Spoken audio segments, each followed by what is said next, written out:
समकालीन विश्व राजनीति, इसका प्रथम अध्याय, दो ध्रुवीयता का अंत। आज हम इसमें देखेंगे सोवियत प्रणाली। सोवियतीकरण या सोवियत प्रणाली क्या थी? विश्व दो भागों में बढ़ चुका था, पूंजीवाद और समाजवाद।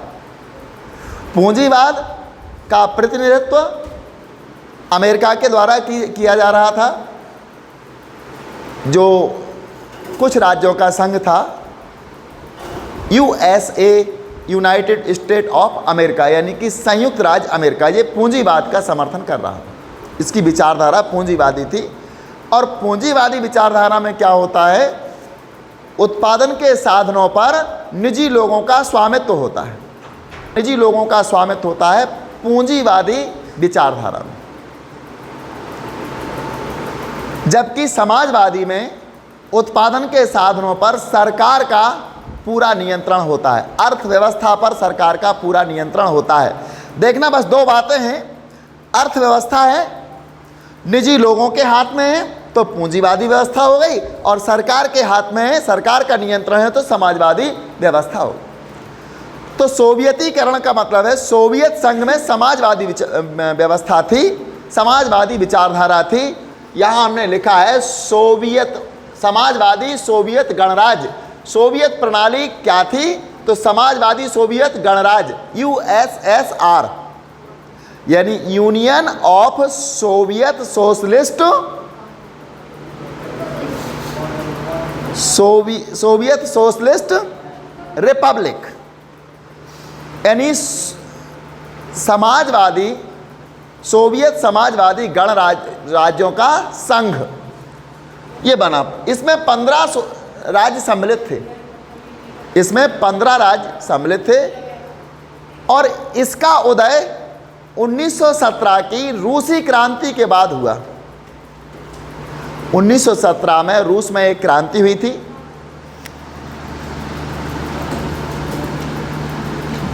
इसका उदय यानी सोवियत प्रणाली का उदय 1917, इसको माइंड में रखना, 1917 की रूसी क्रांति के बाद हुआ। रूस की क्रांति के बारे में आपको जानकारी है। रूस की क्रांति पूंजीवाद और समाजवाद के बीच, क्रांति का मतलब होता है परिवर्तन, बदलाव। रूस में जब पूंजीवादी व्यवस्था हावी होने लगी तब रूस की जनता ने, रूस की पब्लिक ने वहाँ क्रांति का बिगुल बजा दिया और वहाँ के शासकों को वहाँ से हटा दिया और सत्ता कम्युनिस्ट पार्टी को दे दी, जो समता के सिद्धांत पर काम करती है। समता का मतलब समानता। समता का मतलब क्या हुआ? समानता का सिद्धांत। सभी समान हैं, सभी को समान अवसर मिलें, सभी यानी पूंजी पर या अर्थव्यवस्था पर सरकार का नियंत्रण हो, ऐसी व्यवस्था थी किसकी? सोवियत प्रणाली की। सोवियत प्रणाली इसी विचारधारा पर आधारित थी। यानी सोवियत की जो रूस की जो क्रांति हुई थी वो पूंजीवादी विचारधारा के विरोध में हुई थी, और पूंजीवादी विचारधारा को समाप्त करके साम्यवादी विचारधारा या समतावादी विचारधारा को लागू कर दिया था सोवियत संघ की या 1917 की रूस की क्रांति ने। ये आदर्शों और समता मूलक समाज की जरूरत से प्रेरित थी। ये चाहती थी कि समानता के आदर्श रहें और समता मूलक का मतलब है समान, ऐसी समाज की इसको जरूरत थी। यह मानव इतिहास में निजी संपत्ति को, मानव इतिहास में निजी संपत्ति, कोई भी संपत्ति मनुष्य की निजी ना हो, इस बात के लिए का विरोध करती थी। कौन? सोवियत प्रणाली। मनुष्य की निजी संपत्ति ना हो, सारी संपत्ति किसकी हो? राज्य की हो, सरकार की हो। यानी संपत्ति की संस्था को समाप्त करने और समाज को समानता के सिद्धांत पर सचेत रूप से रचने की सबसे बड़ी कोशिश थी। समानता के सिद्धांत पर समाज की रचना हो, समाज में कोई छोटा बड़ा ना हो, सभी समान हो, और आर्थिक जो प्रतिबंध है, आर्थिक नियंत्रण है, वो किसके हाथ में हो? सरकार के हाथ में हो। ऐसा सोवियत प्रणाली कहती है। ऐसा करने में सोवियत प्रणाली के निर्माताओं ने राज्य और पार्टी की संस्था को प्राथमिक महत्व दिया। यानी समता मूलक समाज की स्थापना करने में सोवियत प्रणाली के जो कर्ता धर्ता थे, सोवियत प्रणाली के जो नेता थे, उन लोगों ने क्या किया? सोवियत प्रणाली के निर्माताओं ने राज्य और पार्टी की संस्था को प्राथमिक महत्व दिया। राज्य की संस्था और पार्टी की संस्था को प्राथमिक महत्व दिया। और उस समय पार्टी थी कम्युनिस्ट पार्टी। सोवियत संघ में एक ही पार्टी काम कर रही थी, उसका नाम था कम्युनिस्ट पार्टी। अब कम्युनिस्ट पार्टी क्या थी? उस पार्टी की धुरी ही थी कम्युनिस्ट पार्टी, एक ही पार्टी थी, और कम्युनिस्ट पार्टी के अलावा और किसी पार्टी को सोवियत संघ में कोई जगह नहीं थी।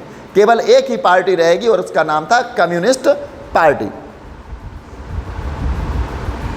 यानी इस पार्टी की विचारधारा में अन्य विपक्षी दल या अन्य पार्टी को कोई महत्व नहीं था, कोई जगह नहीं थी। और अर्थव्यवस्था कैसी थी? योजनाबद्ध थी, जिस पर सरकार का पूरा नियंत्रण था। सोवियत प्रणाली समझ में आ रही ना? सोवियत प्रणाली क्या बताती है हमको? समाजवादी व्यवस्था हो, समतामूलक सिद्धांत हो, समतामूलक का मतलब सभी समान हो, और अर्थव्यवस्था पर पूरा नियंत्रण सरकार का हो, अर्थव्यवस्था पर राज्य का पूरा नियंत्रण हो, पूंजीवाद का विरोध हो, किसी एक व्यक्ति की निजी संपत्ति का ये विरोध करती है। ये वैसी विचारधारा है। दूसरे विश्व युद्ध के बाद अगर हम देखें तो दूसरा जब विश्व युद्ध हुआ तो उसके बाद पूर्वी यूरोप के देश सोवियत संघ के अंकुश में आ गए। जब दूसरा विश्व युद्ध हुआ और वो विश्व युद्ध समाप्त हो गया तो पूर्वी यूरोप के देश, मान लेते हैं कि ये यूरोप है और इस यूरोप का ये हिस्सा है पश्चिमी है, डब्लू हो गया,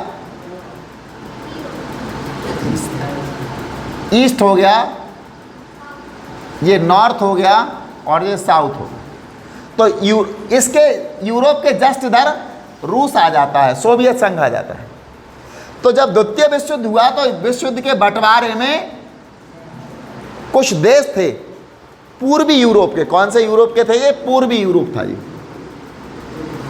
पूर्वी यूरोप, इसके जो कुछ देश थे वो सोवियत संघ में आ गए, क्योंकि उस समय ये जो देश थे पूर्वी यूरोप के, ये किसके साथ? द्वितीय विश्व युद्ध के बाद पूर्वी यूरोप के कुछ देश सोवियत संघ में के नियंत्रण में आ गए थे। और वो कैसे आए थे? जो देश सोवियत संघ के नियंत्रण में आए थे उनको सोवियत संघ ने फांसीवाद के प्रभाव में जो देश थे उससे मुक्त कराया था, निकाला था, क्योंकि पूर्वी यूरोप के कुछ देश फांसीवाद के नियंत्रण में थे। फांसीवाद आप जानते क्या था? फांसीवाद और नाजीवाद आपने सुना हो। फांसीवाद था कहाँ पर? इटली में, और जर्मनी में नाजीवाद। फांसीवाद इटली में था और जर्मनी में था नाजीवाद। इटली का फांसीवाद बुनिटो मुसोलिनी ने चलाया था। बुनिटो मुसोलिनी की विचारधारा थी और वो कहता था सब कुछ राज्य है, जनता राज्य के लिए, राज्य जनता के लिए नहीं। वो उसका ऐसा विचार था। आम पब्लिक के लिए राज्य नहीं है, आम पब्लिक राज्य के लिए है, ऐसा कहता था। सैनिक कार्यवाही करता था, किसी को भी दंड दे सकता नहीं, तानाशाही व्यवस्था थी। और इसी व्यवस्था के प्रभाव में आ रहे थे जो पूर्वी देश, यूरोप के पूर्वी देश। लेकिन इन देशों को सोवियत संघ ने अपने उसमें मिला लिया और इन्हें फांसीवाद से मुक्त करा दिया। जब फांसीवाद से मुक्त हो जाएंगे तब क्या होगा? यूरोप के जो पूर्वी यूरोप के देश थे इनको भी सोवियत के विचारों को अपनाना पड़ेगा। यहाँ भी साम्यवाद की स्थापना होगी, यहाँ भी अर्थव्यवस्था पर सीधा राज्य का नियंत्रण होगा और कम्युनिस्ट पार्टी का शासन होगा, कम्युनिस्ट पार्टी की विचारधारा होगी और सभी लोग समान हो, समाज में निजी संपत्ति का विरोध करेंगे, जो अभी हम पहले आपको बता चुके हैं सोवियत प्रणाली में, वो इन पर भी लागू हो जाएगा। ये भी अब चूंकि यूरोप के देश थे, जैसे ही वो सोवियत संघ के नियंत्रण में आए तो फांसीवादी विचार से भी मुक्त हो गए, और क्या हो गया इनका, इनके अंदर सोवियत संघ की जो कार्य प्रणाली थी वो लागू हो गई। यहाँ पर भी अब साम्यवाद का प्रभाव हो गया, साम्यवादी विचारधारा यहाँ आ जाती है। दूसरे विश्व युद्ध के बाद पूर्वी यूरोप के देश सोवियत संघ के अंकुश में आ गए। सोवियत सेना ने इन्हें फांसीवादी ताकतों के चंगुल से मुक्त कराया था, फांसीवादी ताकतों के चंगुल से इन्हें मुक्त कराया था। इन सभी देशों की राजनीतिक और सामाजिक व्यवस्था को सोवियत संघ की समाजवादी प्रणाली की तर्ज पर ढाला गया। अब इनकी राजनीतिक व्यवस्था और सामाजिक व्यवस्था को सोवियत संघ की जो समाजवादी व्यवस्था थी उसके आधार पर इनको ढाल दिया गया। इन्हें ही समाजवादी खेमे के देश या दूसरी दुनिया कहा जाता है, दूसरी दुनिया कहलाएंगे ये देश। पूर्वी यूरोप के जो देश थे, जो इन पर फांसीवादियों के चंगुल से सोवियत संघ की सेना ने इन्हें मुक्त कराया था, इनको ही कहा जाता है दूसरी दुनिया के देश। दूसरी दुनिया, कभी इतिहास में ये शब्द आता है दूसरी दुनिया तो समझ लेना पूर्वी यूरोप के देश जो सोवियत संघ के अंकुश में आ गए थे और सोवियत संघ की सेना ने इनको फांसीवाद के प्रभाव से मुक्त कराया था, यही देश थे दूसरी दुनिया के देश, इन्हीं को कहा जाता है। हाईलाइट कर लेना इसको।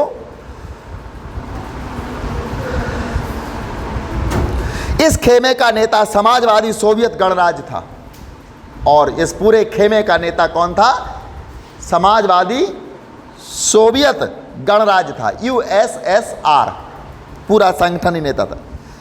अब बात करते हैं दूसरे विश्व युद्ध के बाद सोवियत संघ महाशक्ति के रूप में उभरा था, ये तो सबको पता है। दूसरे विश्व युद्ध के बाद सोवियत संघ महाशक्ति के रूप में उभरा था। अमेरिका भी था लेकिन सोवियत संघ भी था। यदि अमेरिका की अर्थव्यवस्था से इसकी तुलना ना की जाए, सोवियत संघ की, अमेरिका को अलग कर दिया जाए तो सोवियत संघ आर्थिक मामले में बड़ा मजबूत था।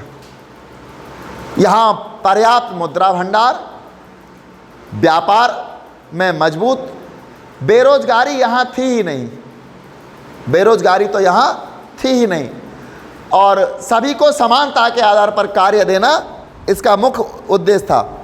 तो दूसरे विश्व युद्ध के बाद सोवियत संघ महाशक्ति के रूप में उभरा।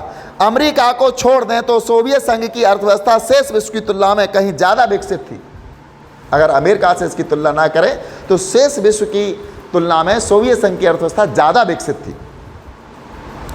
सोवियत संघ की संचार प्रणाली, कम्युनिकेशन जिसको अपन कहते हैं, वहाँ की जो संचार प्रणाली थी, दूरदर्शन है, टेलीफोन है इत्यादि, संचार प्रणाली बहुत उन्नत थी।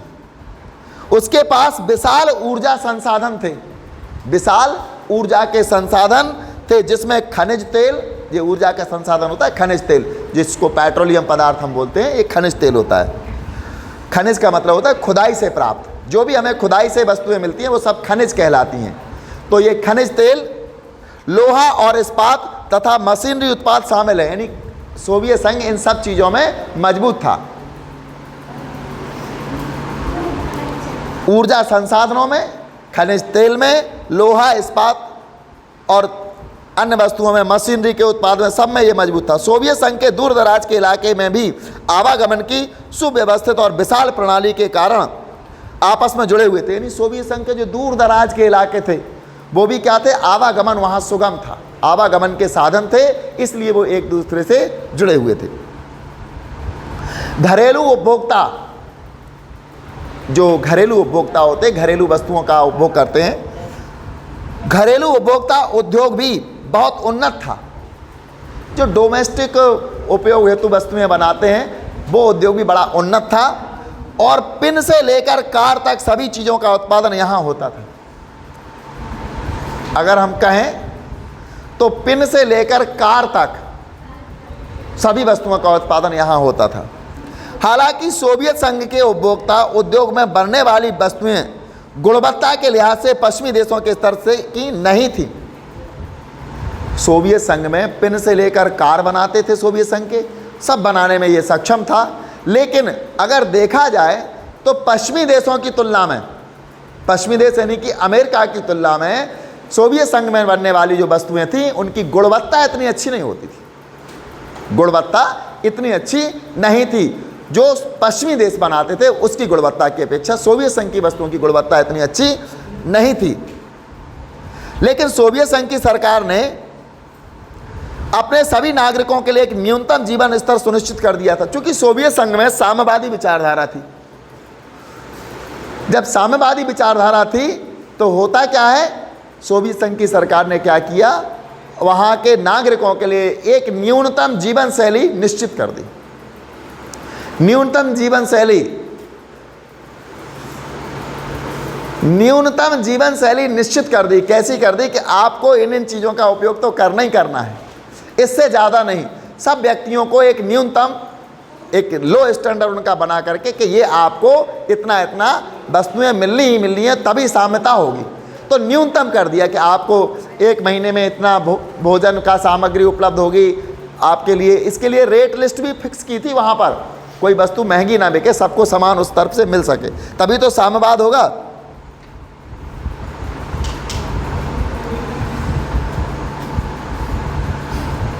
सरकार बुनियादी ज़रूरत की चीज़ें, जो बुनियादी ज़रूरत की चीज़ें थी जीने के लिए जिनकी आवश्यकता थी, मसलन स्वास्थ्य सुविधा सबको में उपलब्ध थी। रूस में स्वास्थ्य सुविधाएं सबको उपलब्ध थी, शिक्षा सबको उपलब्ध थी, बच्चों की देखभाल तथा लोक कल्याण की अन्य चीज़ें रियायती दर पर मुहैया कराती थी। सोवियत संघ की जो सरकार थी बच्चों की देखभाल तथा लोक कल्याण की अन्य वस्तुएं न्यूनतम दर पर, कम से कम रेट पर उपलब्ध करा देती थी। बेरोजगारी नहीं थी। मिल्कियत का प्रमुख रूप राज्य का स्वामित्व था। मिल्कियत का जानते हो किसे कहते हैं? वस्तुओं का मालिकाना हक किसका था? राज्य का। जो भी वस्तु है वो किसकी है? राज्य की, किसी व्यक्ति विशेष की नहीं मानी जाती थी। आज हमारा घर है, हमारी कार है, हमारी ज़मीन है, ये सब चीज़ें हैं, लेकिन वहाँ पर सब वस्तुएं यानी मालिकाना जो हक था, मिल्कियत जो थी वो राज्य की होती थी। तथा भूमि और अन्य उत्पादक संपदाओं पर स्वामित्व होने के अलावा नियंत्रण भी राज्य का ही था। भूमि किसकी होती थी? राज्य की होती थी। किसी व्यक्ति विशेष की भूमि नहीं हो सकती। जैसे हमारे यहाँ जो भूमि है हमारे व्यक्तिगत नाम आ जाती है, वहाँ ऐसा नहीं था, भूमि राज्य के नाम हुआ करती थी। बहरहाल सोवियत प्रणाली पर नौकरशाही का शिकंजा कसता चला गया। अब ये सारे काम कौन करेगा? नौकरी तो करेंगे, सरकार के जो नुमाइंदे हैं, कर्मचारी हैं, यही करेंगे। जब ये करने लगे तो यहाँ नौकरशाही हावी हो गई। नौकरशाही यहाँ हावी हो गई। पार्टी एक ही रहना है, कम्युनिस्ट पार्टी, और कोई पार्टी नहीं आना, विपक्ष यहाँ है नहीं, तो नौकरशाही, क्योंकि सरकार किसके द्वारा काम करती है? नौकरशाही के द्वारा, कर्मचारियों के द्वारा काम करती है। तब सरकार ने कि जो नौकरशाही थी ये हावी होती गई, और हावी का मतलब है सरकार को भी निर्णय लेना बड़ा मुश्किल हो जाता था जब नौकरशाही इनके विरोध में आ जाती थी। बहरहाल सोवियत प्रणाली पर नौकरशाही का शिकंजा कसता चला गया। यह प्रणाली सत्तावादी होती गई और नागरिकों का जीवन कठिन होता चला गया। अब तो सोवियत में संघ में नौकरशाही थी, हावी हो गई, और इनने अपने आप को बता दिया कि मेरे पास सत्ता है। जब सत्ता है तो नागरिकों का अब जीना मुश्किल हो गया, नागरिकों को परेशानी होने लगी। लोकतंत्र और अभिव्यक्ति की आज़ादी नहीं होने के कारण लोग अपनी असहमति अक्सर चुटकुलों और कार्टूनों में व्यक्त करते थे। क्योंकि लोकतंत्र वहाँ था नहीं तो सरकार की निंदा कर नहीं सकते थे। सरकार की निंदा कब कर सकते थे? लोकतंत्र में हम कर सकते हैं। आज हम कह सकते हैं कि नरेंद्र मोदी जी का ये निर्णय गलत है, मुख्यमंत्री का ये निर्णय गलत है, हम कह सकते हैं, क्योंकि लोकतंत्र है, हमें आज़ादी है। लेकिन कम्युनिस्ट सरकार में, सोवियत संघ में जहाँ समाजवादी गणराज्य था, वहाँ सरकार के विरुद्ध बोलने की किसी को आज़ादी नहीं थी। तब क्या होता था? जब किसी को आज़ादी नहीं थी तो कैसे करते थे लोग? अरे नहीं है तो कुछ ना कुछ बहाने, जिन लोगों पर रहा नहीं जाता वो कैसे न कैसे कह देते हैं अपनी बात, वो नहीं रुकते हैं। तो कैसे कहते थे लोग? चुटकुले के माध्यम से और कार्टून के माध्यम से अपनी बात रखते थे सामने।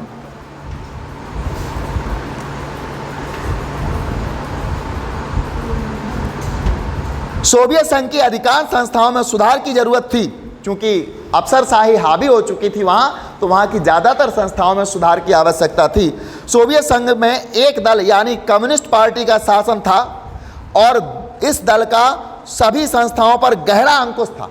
केवल कम्युनिस्ट पार्टी का यहाँ शासन था और इस पर किसका, इस कम्युनिस्ट पार्टी का सभी संस्थाओं पर गहरा अंकुश भी था। यह दल जनता के प्रति जवाबदेह नहीं था। यह दल किसके, जनता के प्रति जवाबदेह नहीं था। जनता ने अपनी संस्कृति और बाकी मामलों की साज संभाल अपने आप करने के लिए 15 गणराज्यों को आपस में मिलाकर सोवियत संघ बनाया था। जनता ने अपने आप को सोवियत संघ बनाने के लिए 15 राज्यों को उसमें मिला दिया था। लेकिन पार्टी ने जनता की इस इच्छा को पहचानने से इनकार कर दिया।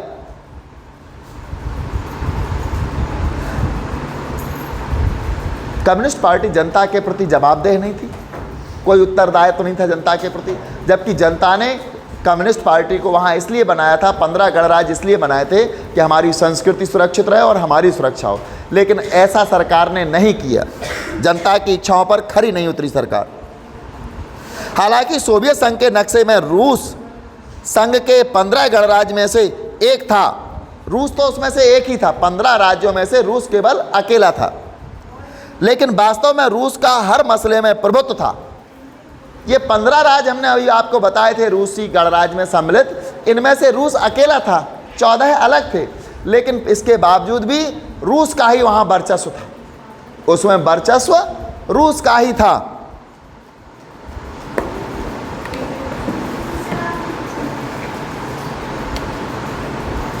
अन्य क्षेत्रों की जनता अक्सर अपेक्षित और दमित महसूस करती थी। अन्य क्षेत्रों की जनता क्या करती थी, अपेक्षा अपने आप को दमित या अपेक्षित मानती थी, कुचली हुई मानती थी, क्योंकि वहाँ पार्टी किसी की जनता यानी जनता के हित के बारे में सोचती ही नहीं थी, तो वो अपने आप को दमित मानती थी, उपेक्षित और दमित महसूस करती थी। हथियारों की होड़ से सोवियत संघ ने समय समय पर अमेरिका को बराबर की टक्कर दी। अमेरिका यहाँ इसकी शीत युद्ध चल ही रहा था, तो अमेरिका ने क्या किया था, अमेरिका हथियार बना रहा था परमाणु, तो सोवियत संघ भी हथियार बना रहा था, तो ये अमेरिका को टक्कर दे देता था। लेकिन उसे इसकी भारी कीमत चुकानी पड़ी। सोवियत संघ को हथियार में तो टक्कर दे दी, लेकिन इसकी भारी कीमत चुकानी पड़ी। सोवियत संघ प्रौद्योगिकी और बुनियादी ढांचे मसलन परिवहन और ऊर्जा के मामले में पश्चिमी देशों की तुलना में पीछे रह गए। सोवियत संघ हथियारों में तो टक्कर दे दी थी अमेरिका को, लेकिन संचार और यातायात के मामले में, ऊर्जा और संचार या ऊर्जा और परिवहन के मामले में ये पीछे रह गया था। किससे, पश्चिमी देशों से, संयुक्त राज्य अमेरिका से। लेकिन सबसे बड़ी बात तो यह थी कि सोवियत संघ अपने नागरिकों की राजनीतिक और आर्थिक आकांक्षाओं को पूरा नहीं कर सका। सब कुछ किया सोवियत संघ ने, लेकिन अपने नागरिकों की राजनीतिक आकांक्षाओं को पूरा नहीं कर पाया। उनके नागरिकों की जो आकांक्षाएं थी राजनीतिक, उनको पूरा नहीं कर पाया। सोवियत संघ ने सन 1979